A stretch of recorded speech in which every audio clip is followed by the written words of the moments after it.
like to give gifts, but they would feel that, this person is already too rich. What can I give to this person? Yes, there are people like that who all they do is receive because they feel that the person giving already has too much. But our elders say, no matter how small what you are giving is, don't worry. The thoughts really count because they have said, we do not refuse a gift. That means no gift is ever too small. No gift is to be seen and, in quote, laughed at. It's actually the thought that truly matters. A person may want to give a gift to show appreciation for something from the goodness of his or her own heart, but may find it difficult in maybe knowing what to do. Basically, because of what I said before, they may feel the person whom they're thinking of giving that to has too much. But our elders have said, the plans in a man's heart may not rise as high as a man's knee when they are put into action. So the lazy man does only the little he can. No, this time we're not saying your gift is lazy. No, but they're just saying that you have these very huge plans in your heart, but maybe because of financial constraints, you're not able to buy exactly that thing you want for that person. And so, just as the lazy man would do when it comes to work, do same with a gift. Do what you can. It could be your time. It could be just sending a message to check on the person. It could be helping out when they need some help. There is nobody in this world that is so rich that would not appreciate a kind gesture. So, who are you? Are you the one who just sits back every time and all you want to do is receive, and receive? Our elders have said, the hand that gives out a rose always has the scent of the rose lingering on. That means that good you're doing somehow will come back to you in another format. Blessed is the hand that giveth and the one that taketh. Remember that? Let's think about this. And to help us put it in perspective, let me read something to you. When a benefactor is not absolutely happy over the quantity or quality of a gift, he may politely plead with the receiver to have it, for the hand is not as long as the leg.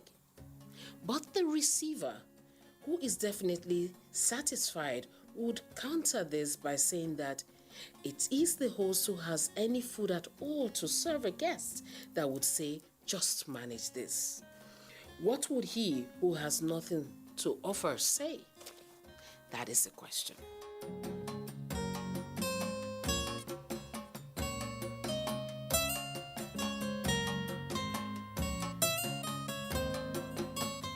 So for our thoughts for the week, are you satisfied with just receiving and never giving because you feel everybody has more than you?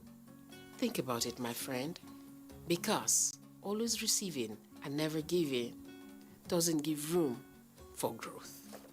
I'll see you next time. Till then, take care of yourselves and remember, blessed is the hand that giveth than the one that taketh. Bye-bye.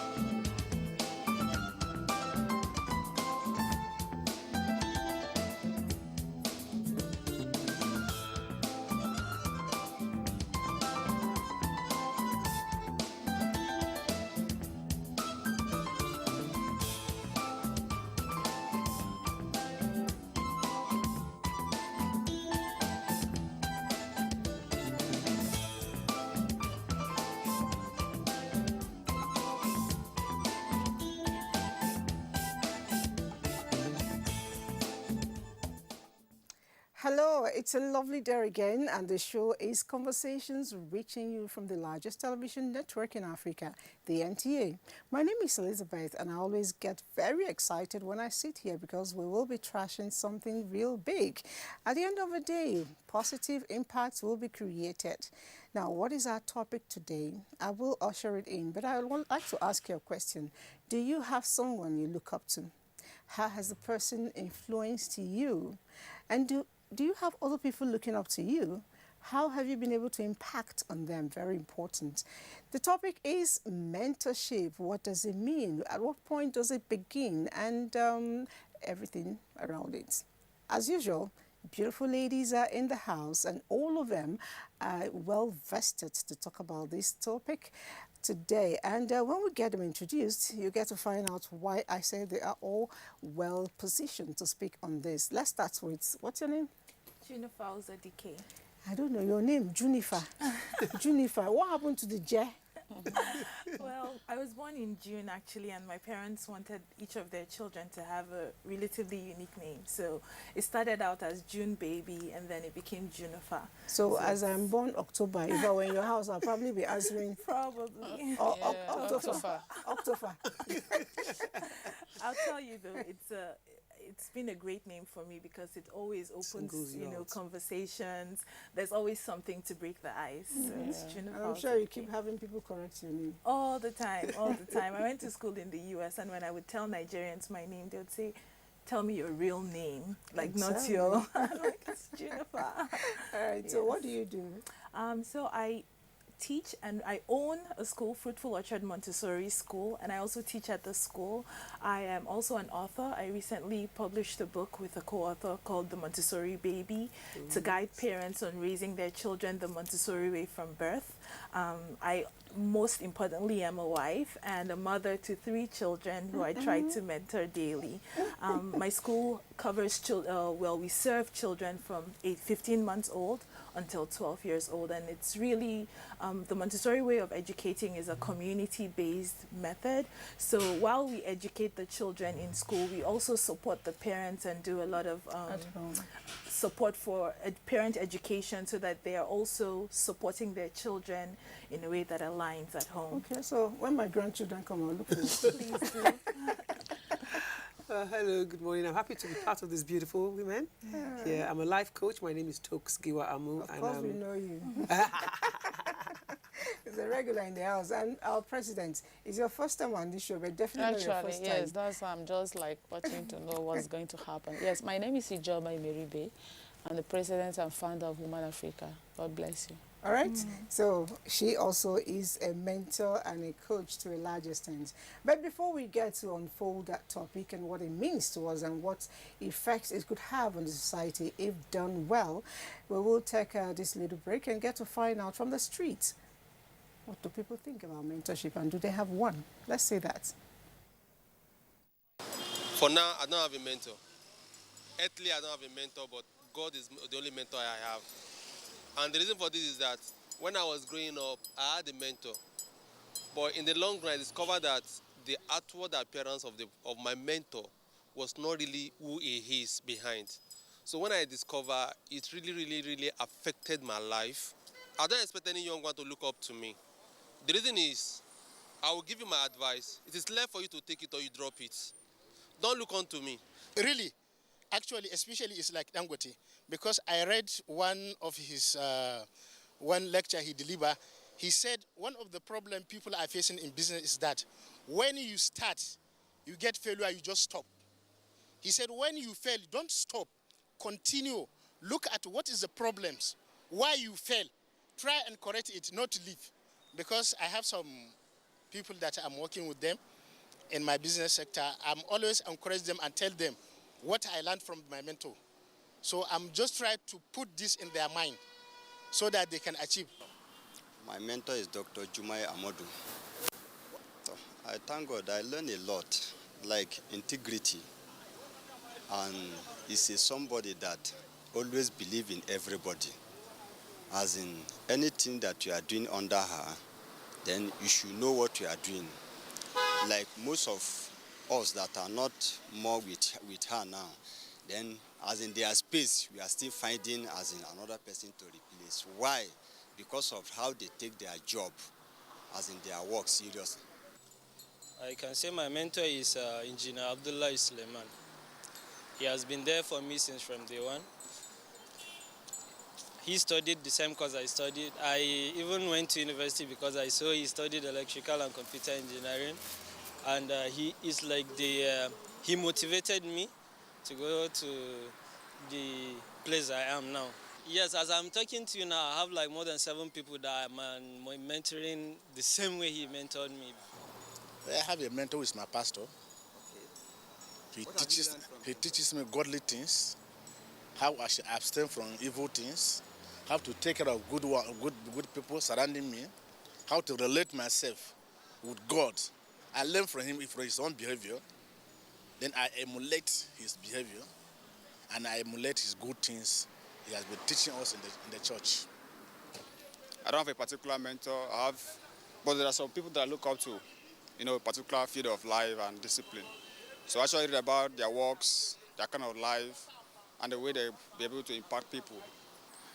Now, when it comes to mentorship, my dad was my first mentor, and I've really learned a lot from him. What I learned from my dad was hardworking. My dad is hardworking. I think he's somebody that is very, very straightforward and truthful. My mentor is my MD, Ajia Aisha. I worked with her for almost more than 15 years, and she's so nice, and she's not only my salary, even a week or a month. So all the time when the days reach, she almost pay us, and we are so happy with her.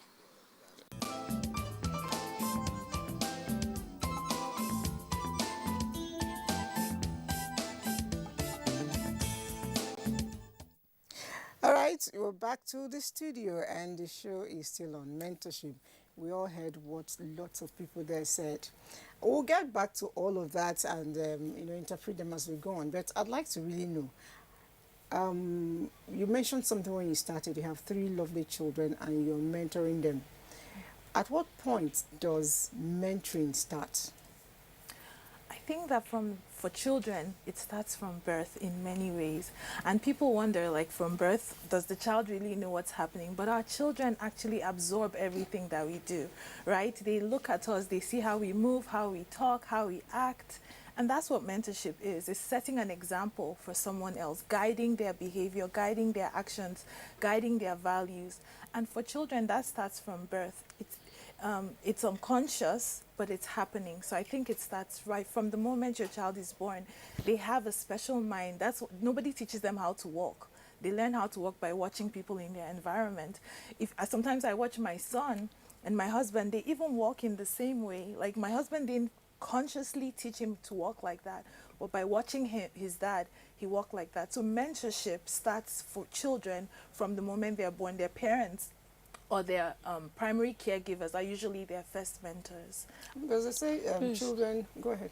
There's something you just said, that your child was like looking at the father and started walking. I don't think so. I'm just like, I don't think so. I think that it has to do with hereditary.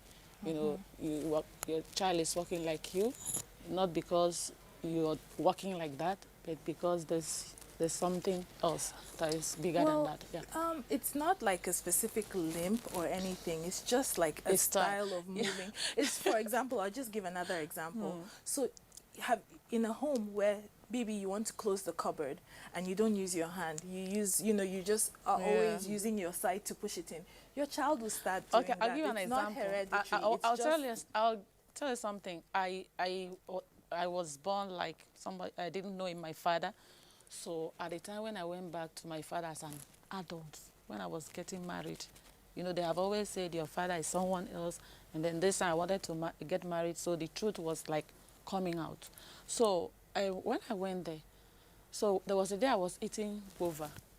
The way I was eating it, somebody stood and said, wow, just the way the father used to eat it. That's DNA. So it's not like I've never even seen him eat guava before. But at that moment, somebody was pointing out the fact that the way the father eats it, that is, I'll eat the inside and throw the other. That was how they That's very describe it. strongly So, Everybody says, I mean, like, there's that argument. No, I'm just nature versus Yeah. nurture. Both of them play a strong impact. There's no argument about that. There are definitely parts of the child that come as part of nature. Yeah. From their DNA. But there's no argument. Like, I mean, if you raise an Indian child in Nigeria, they'll have a Nigerian accent. It's not, you know, it's from being around people, it's from absorbing the environment, and that's what I'm talking about. But just from being in a home, a child will absorb the values of that home, the actions, the if a child, I mean, like we always say that we want to surround our children with beauty. A child who grows up in an orderly home will probably try to, you know, regardless of where they find themselves, try to create order, try to create beauty. So there's definitely nature, but children are mentored from the whatever environment your child is born into. Even the environment mentors the child. You know, it's strange to say that, but everything in the environment becomes somehow a part of the child from the moment they're born. Sorry, I'm like not really agreeing to some aspect of it. For instance, now, maybe we'll need to go back, maybe after this program, we'll go back and then come back the next time. When you talk about a child being a product of environment, it's not by the way that, like my voice, somebody, I will call somebody on phone, the person will say, she's speaking just like the elder sister. That's not environment that is playing that out. It's nature. Now, if you're talking about maybe what a child can pick from environment, you understand, is building up your that child's personality. Personality is what environment plays out. For instance, a child that is born in a place where they don't go to school, you understand, she might, or they don't read, the parents don't read, she will not be able to have time to be reading.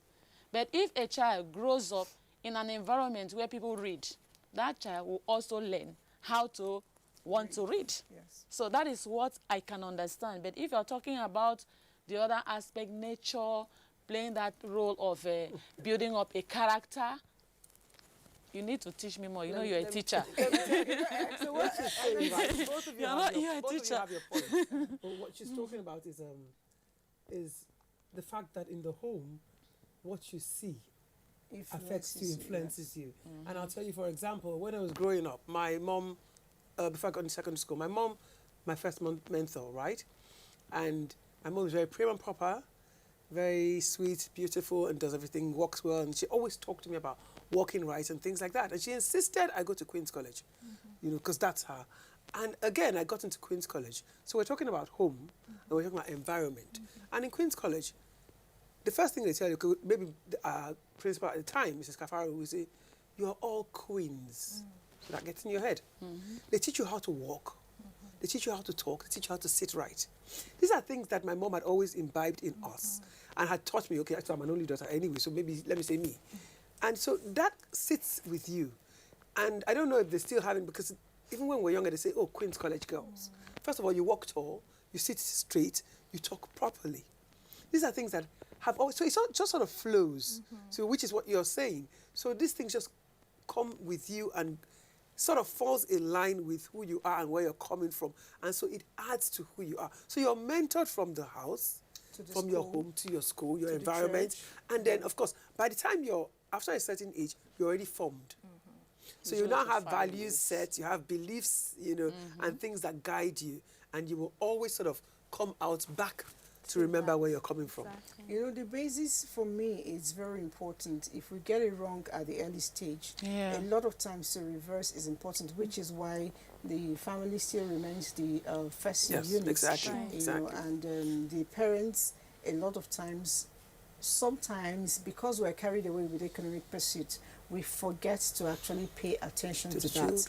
I still want to believe that if we parents can redirect our eyeballs to the family, it will be better for us, because the children will learn better. Then the other one is, I always want to make a distinction. I'm going to throw it back to you, Tux, because I know you're a life coach here. At what point, what's the difference really between role model and mentors? So a mentor is someone that actually shows you what to do. you're sort of copying the person. communication. Yes, so there's communication, it's one-on-one. A role model, you just look up to the person. Like I said, my mom was my mentor, right? But I had would I say role model? Because I was growing up, I loved Margaret Thatcher. Somebody you admire a lot. So I looked I looked up to her, and she was like my role model. My mom is already there. She's teaching me what to do. She's letting me be who I want to be, who she wants me to be, right? So a mentor, you want to be like your mentor. She teaches you to be like who she is. But your role model, you admire your role model and you want to be. And so there's no communication per se. There may be, but then you just want to be because you look up to the person. I would like to be like this person. Yeah. I feel like you could have one person be a mentor and role model at the same time. At the same time as well, yes. But you could also have someone who's just the role model without necessarily mentoring you directly.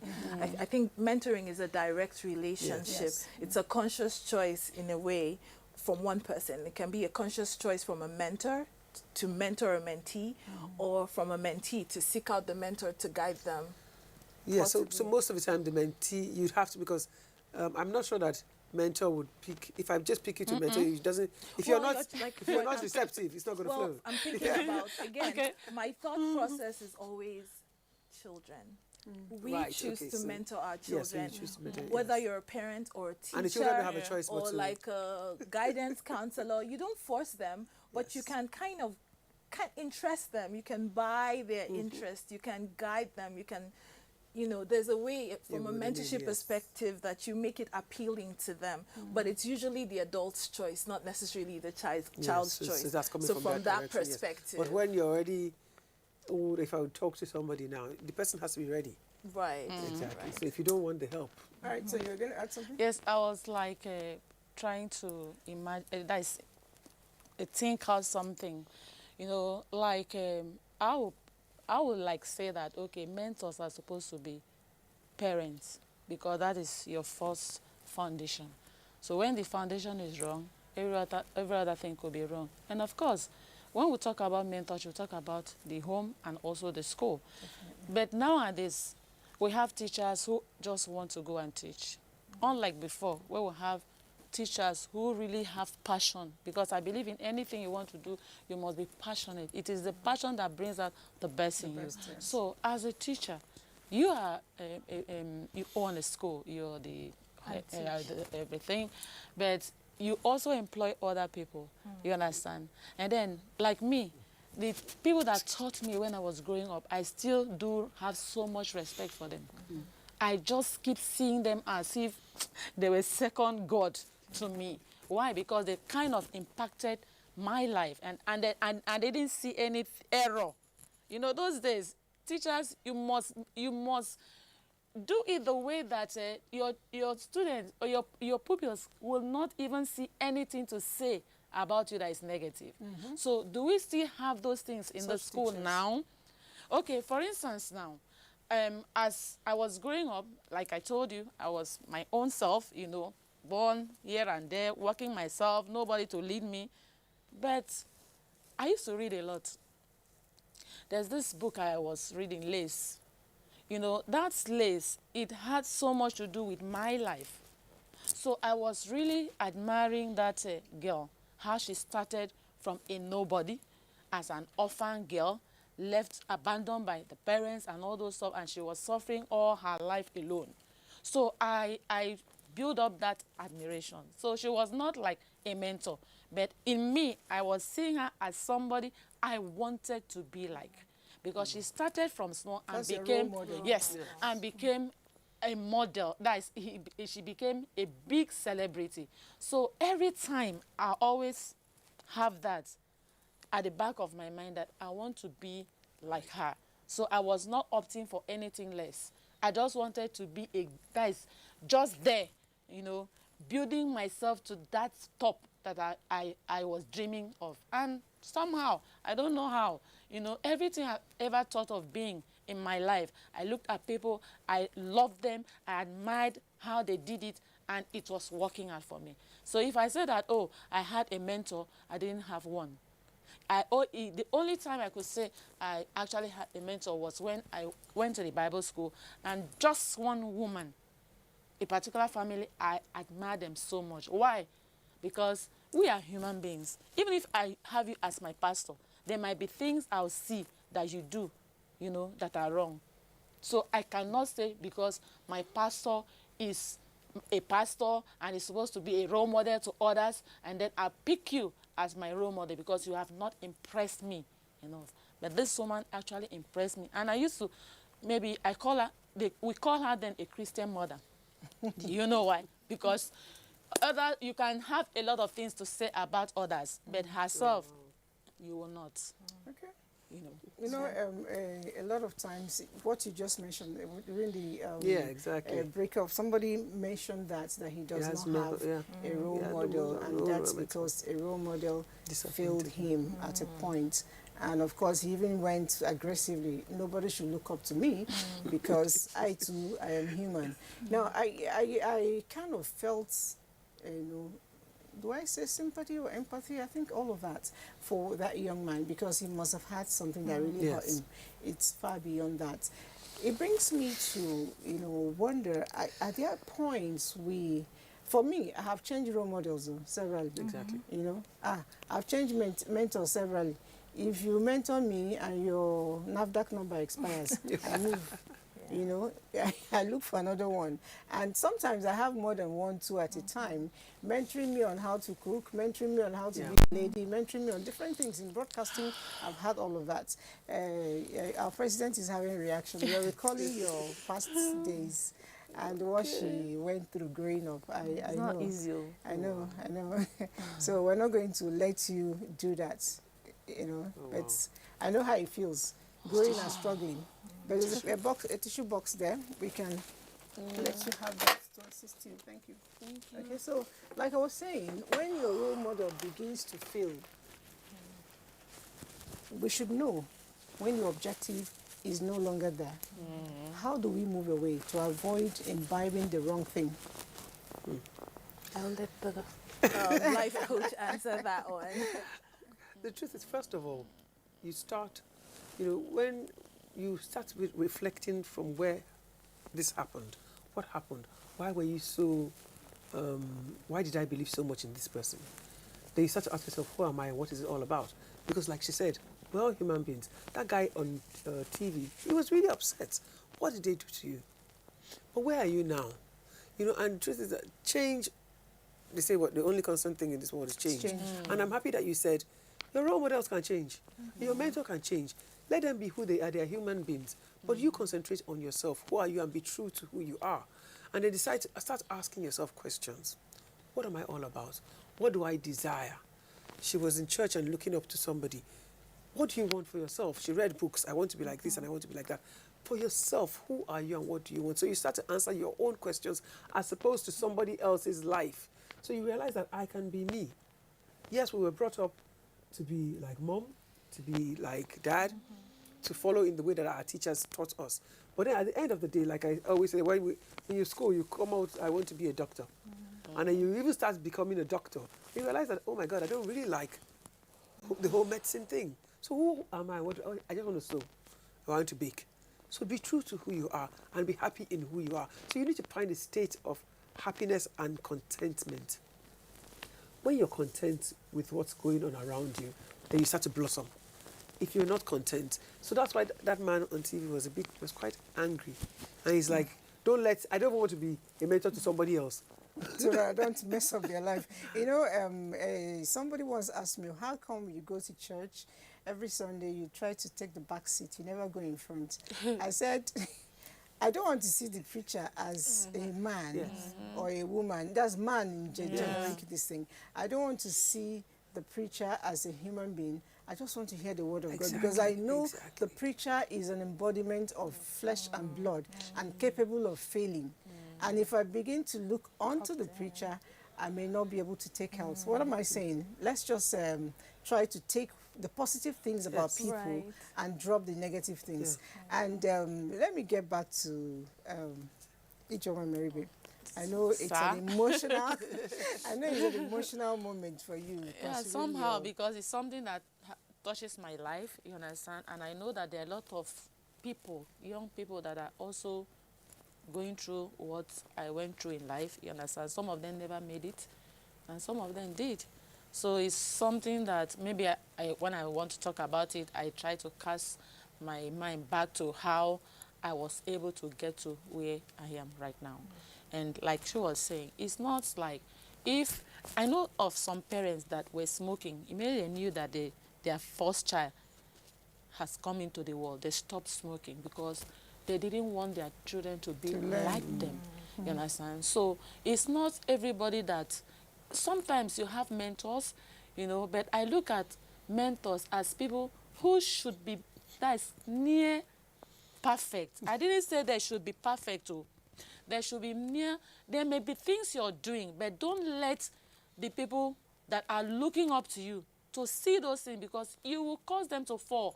And when they fall, it becomes difficult for them to stand again. Just like me now. Maybe I say, like you just say, you go to church. Why are you sitting at the back? Why are you not trying to see the pastor as a second, like a small God that God has brought your way? It's because there may be things you have seen or heard that is making you feel that way. And you're just going there because you just want to go there. But actually, it's not supposed to be like that. Because I know that when growing up, though it was difficult for me, but I used to see the altar as if God was dwelling there. I've just feel that. And when I enter the church, there's this fear that used to grip me that God is there watching over me. And if you read my book, The Long Journey Home, it's on Amazon. If you read, you see where I wrote that there was a time I wrote a letter to God. Yes, I actually wrote a letter to God. Why? Because I was passing through a lot, you know, and there was nobody to talk to. So as I was passing, I saw a church. I said, wow, I could write a letter to God. I went and looked for a long notebook. I tore it out and then started writing a letter. It was a long, he did reply, and that is the reply that you're seeing now. He did reply. I wrote a long letter to God. So that's how it is. Okay, now you mentioned the church. I'm still going to get back to you, and then I will attack the school as well. Somebody already started the journey for me. The church is one place a lot of us go to when we seem to be at a crossroad, when we are depressed, when we are looking for one problem or the other. We always feel when we go there, there is solution. How has the church actually helped, especially the youth, in mentoring them? Are we doing it right? Because we feel if we get it, if they participate the way they should, a lot of things will go right. When I mean church now, it's not just church. I mean religious, that has to do, religious organizations. Well, I've dealt with youth for over 12 years. I've been their mentor, and it's not easy to mentor them, you know, because these young people, they come from different backgrounds, you know, and culture. And some of them also are from such a background like my own, you understand? Some of them, most young people are from the streets. The ones that are actually outspoken, they are from the streets, you understand? They grew up from the streets. And what will you do? They didn't bring themselves into the world, you know. It's just that they are trying to find themselves, who they really are. Now, in the church setting, if a pastor, for instance, you have young people and you have a young person that is close to you, and that young person that is close to you happens to know a lot of, that you drink, yes, that you carry women, that you chase after women, they open your phone and a lot of things, you have destroyed that person's life. It's to be impossible, and the story will go from that one person to the next person, and that's how the story will be going around. And that is why most young people do not believe in the things of God again. And why is this so? Why and how will you know that? Because they will run from one church to the other. They are not looking for God. They are looking for fun. They sing, they play, they move around, and all those things. We have not been. When I'm not talking about, I mean myself inclusive, because I'm a pastor, I'm a preacher, and I owe God, you know, to bring these young people to God the way it's supposed to be, not to destroy their lives, not to be, you know, it's not too much talking. It is your action that will heal them. Yeah. Yes, your action I told someone, I said, if I made the president of Nigeria, I would rule this country with 3 things: love, care, and concern. Everybody needs these 3 things, especially the young people. They are so naughty that it takes courage and love to be with them. I'm telling you. Young people can come to your house as a preacher.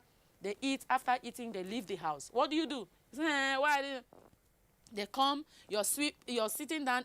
You are sweeping. They will carry their legs up for you to sweep. I'll use the broom. Honestly. How many of them will? The times are changing. So there will be then in all, there will be a time they will begin to do what will I call the comparison. They say, this one is like this. Oh, this mommy. No, this mommy is really, really a woman of God. Or this daddy is really, really a man of God. So if we are able to put ourselves together and look, you are the first person that young person needs to want to be like. But I've heard stories now of young people who are serving pastors, and pastors are struggling girlfriends with them. So what do you expect? It's not about, these are the things that are happening. These are the things that are happening. And when they happen like this, we fail them. So we are trying to say that if we must be mentors, because after the family is the church. This is it. Apart from the school, after the family is the church. And after teachers, don't they go to church to look up to the pastors? Is it not so? So that's why. So you're still bringing the ball to your court.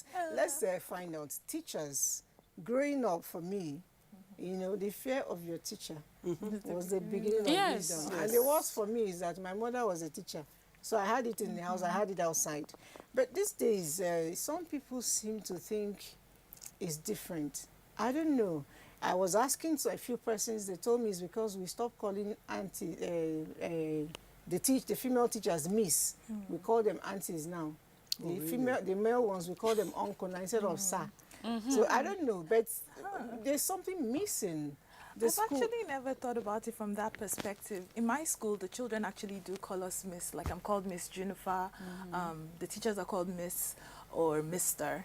I think that, unfortunately, in a Nigerian context, education it went through a place. It went through kind of a decline where I think in our parents' time, and even in our time, teachers were regarded very highly. They were regarded as mentors. They were looked up to. And then somewhere along the line, it became what people did if they didn't get a job, or what they did if they didn't go on the path that they wanted to go on. But I think that's changing. I think the narrative for education is changing again. People are coming into education who are passionate about it. And I think with mentorship, I think people can sense, because you have to care about your mentee, and a mentee can sense if you care about them. And usually mentorship works when a mentee senses genuine care from their mentor. And I think for a long time that's what was missing. Children in school or students weren't feeling like the teachers cared about them, because maybe they did not. I'm not sure, because if you're in a job because you didn't have a choice, you might not care about, you're just there for it. But I think now more and more I'm finding, I run a school, I teach in the school, I'm in the classroom daily, also as part of my mentorship, because I want my teachers to see how I interact with my work, how I interact with the children. So for me, it's a form of mentorship for the teachers. They can see that I'm going through what they're going through daily. They see that I'm doing it. So if I'm doing it, whatever I'm asking you to do, I'm doing it too. So I'm not asking of you what I'm not doing. But I find that the teachers that are teaching these days, they are interested in being there. They do genuinely care for the children. I think that the narrative is shifting again. I hope.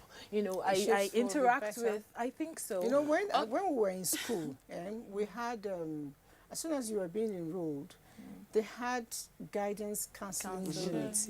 And every teacher was assigned to some students. They paid attention to you outside of your academics. And I noticed with time, maybe for your own establishment it's a bit different, but I ask questions. most schools don't have that. No. You know, most schools don't have that. And especially in the public schools, really, the teachers are only concerned about welfare of themselves, not this thing. How do you begin to remedy that? Because that's when you begin to implant the zeal to, you know, to acquire wealth rather than build your personality in the children.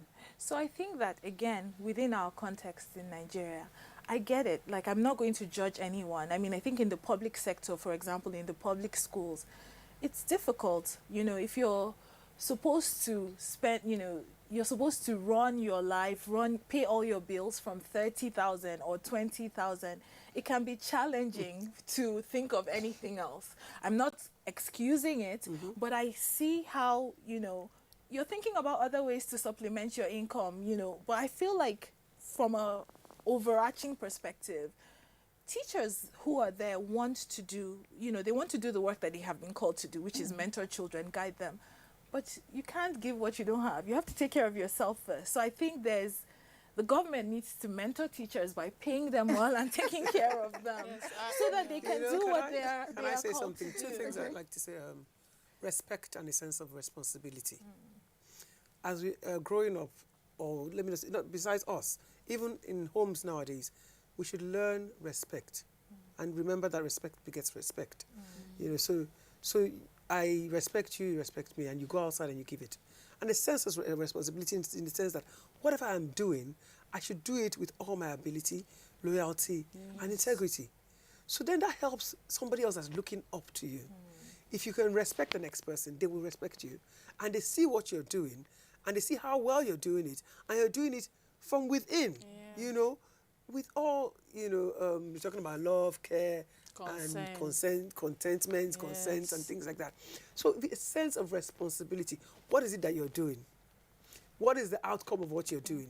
How is it impacting the other person? That is so important. If I'm going to still come back to you to find out qualities of a mentor and qualities of a mentee. But I'm told now that we need to pay some bills. Let's take a break. When we come back, the show continues. Nothing.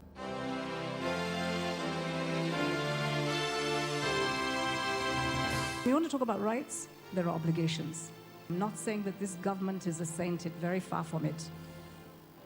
But there are things that we can do to make it better, and that's the challenge I'm throwing to you. You don't want to build this nation? I don't know where else you want to go. If I had a choice, I'll come back. When I stand outside and I hear what you have to say about this country that I know that I can die for as one, then I'm really sad because you're young. You have education. You have tools. You have a huge future ahead of you.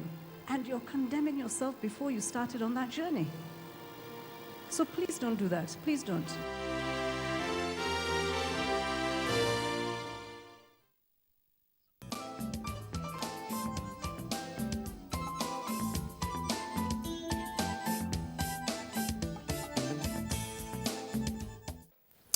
All right, the show is Conversations, and we're still looking at mentorship. I see a lot of questions and suggestions coming in here. Let's quickly take maybe one or two, then I come back to you to tidy up. A child emulates and copy whatever we do in their presence.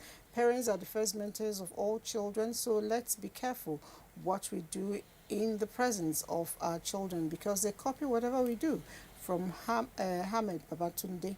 Thank you. You didn't tell us where you're writing it from, but the next one says, good morning. A mentor is a person who you learn from and who teach you good things in life. Definitely. Sure. And let's see. Okay, somebody's sharing our president here, Ijoma, up and says, forget it, God has done it. Obi from Port Harcourt.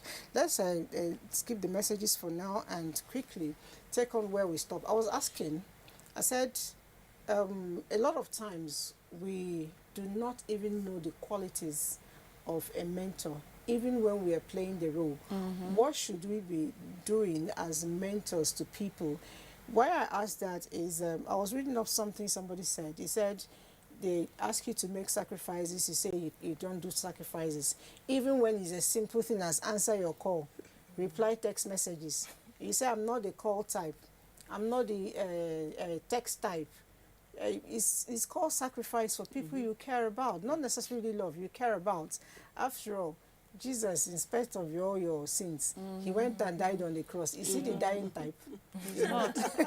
It's not. So, what are the types of or qualities of I mean, it talks about respect and responsibility, but then something that is so key is character. Character is who you are. Character is what will take you wherever it is that you're going. Every other thing, face value.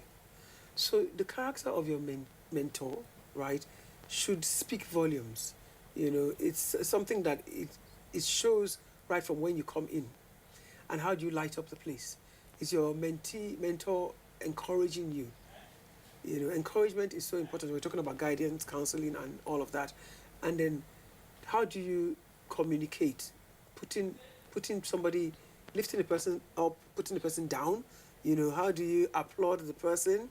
You know, that thing is very important. Some people, you make mistake, they talk to you as if you're a foot mat. Yeah. You know, a foot mat in a public place, actually.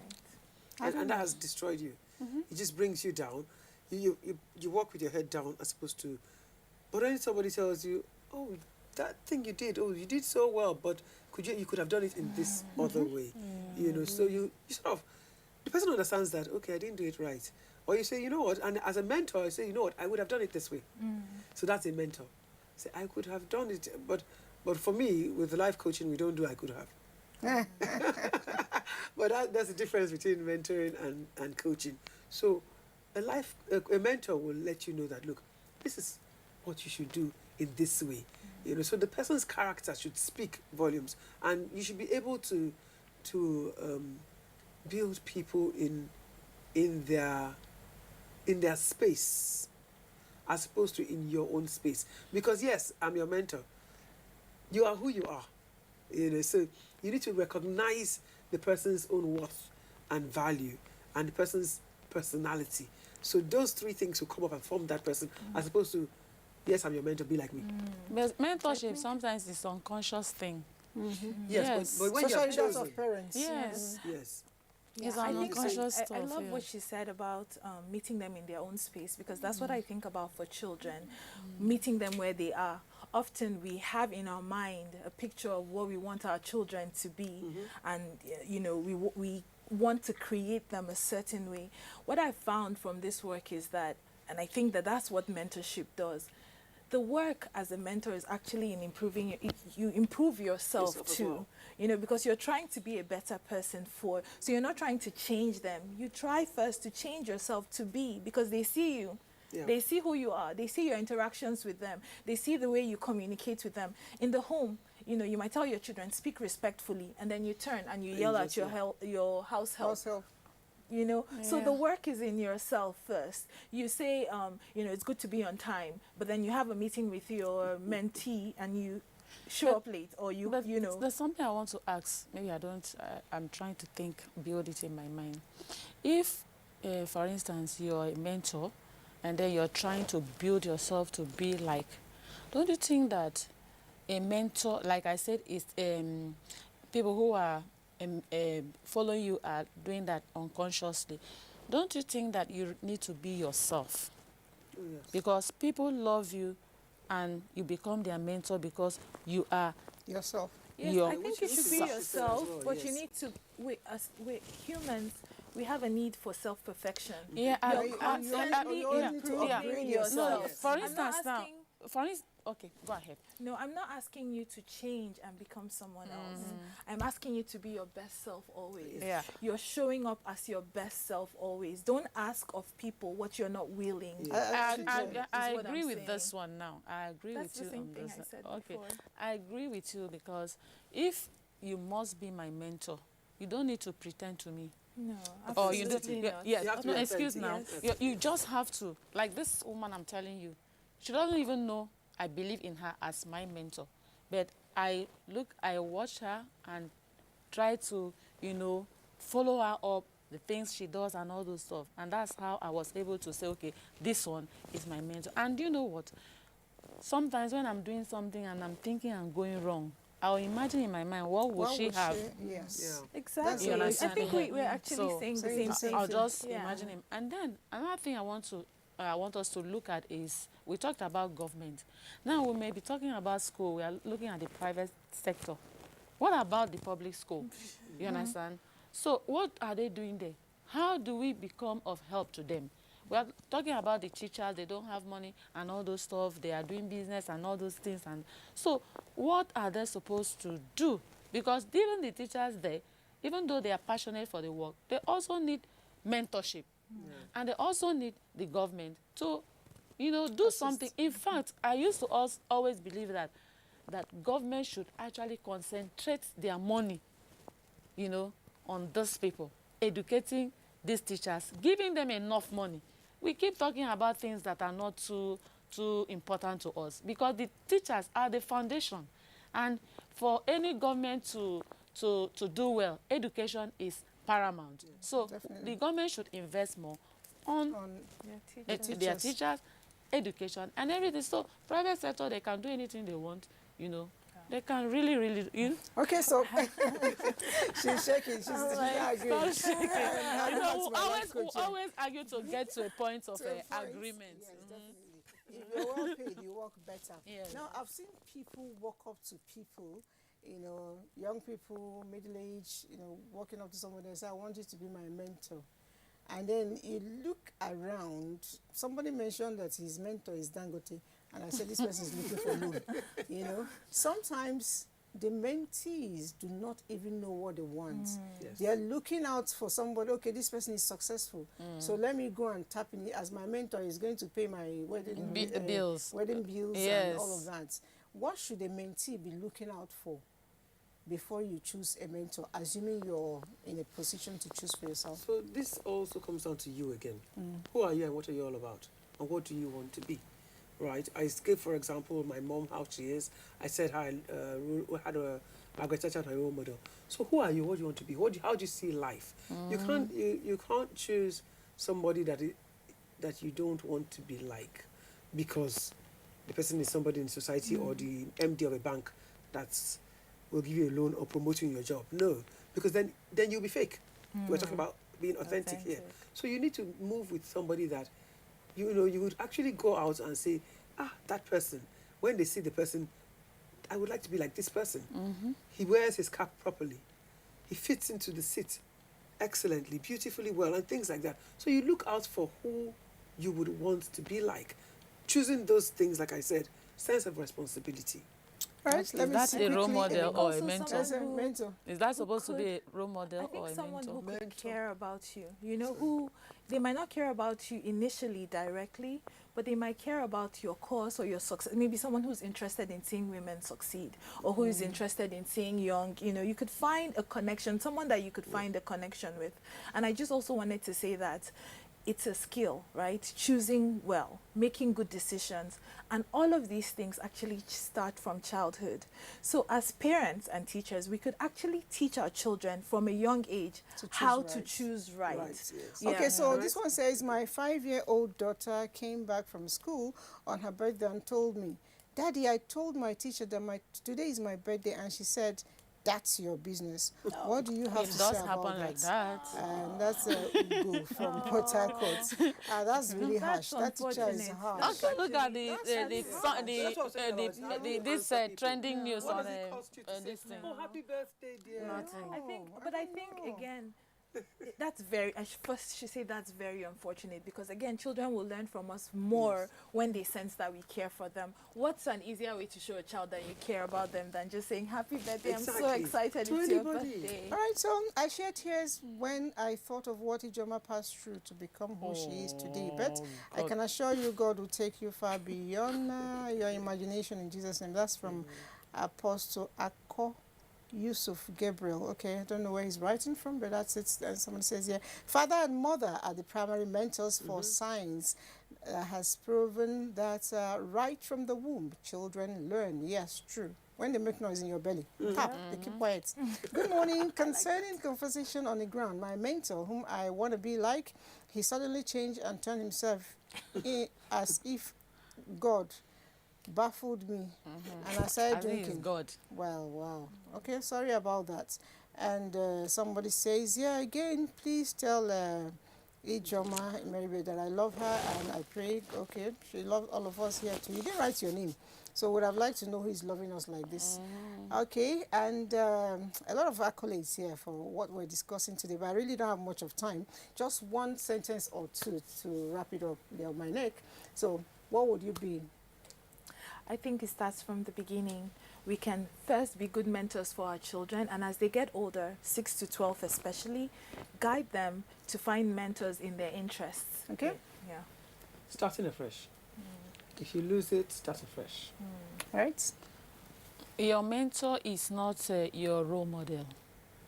Yes, and your mentor is something that happens unconsciously. So you have to be able to differentiate between your mentor and your role model. You don't know your role model. You may see the person from afar. You don't know the person. So your mentor is number one before every other person. Yeah. Okay. I just want to ask, who was your role model? Who is your role model? I have several actually. Okay, like me. in different spheres. You know, I have my role model, like Dr. Mrs. Bola Kalijayi is a Montessori school owner in Lagos. She's my mentor from a school owning perspective. Dr. Montessori is my mentor, my role model, and I mentor myself by reading her words. So in a way, she's a mentor to me in education. My mom is a mentor. I think for different seasons and different people. spheres, All right. you have different. You have one. My time is almost Elijah up. and Elisha. Elijah and Elisha. Yeah. Elijah and Elisha. They're your mentors. Yes, they're also Okay. good at it. Okay, the Bible it stands as my own. That is when I want to do mentorship, I go back to the Bible. You understand? And, Can I mention one thing Alright, before so- I know I was gonna? It's just so- very quick. So 3 of us mentioned reading. Children can be introduced to mentors by the books that The we books make that we- available. okay, to our them. time yes, is like up. I I wish said, I- I talked about the Bible, and also I read a lot of bestseller books as my role model. Those ones were Okay. my, and then All right, so yeah. thank you very much. Role model, mentorship, it's been it. It's important if we must build the right perspective to life. We have right perspective in our mindsets. Choose wisely and always be honest to your your mentees if you are mentoring one. For now, bye-bye. All of you watching me are my mentors, by the way.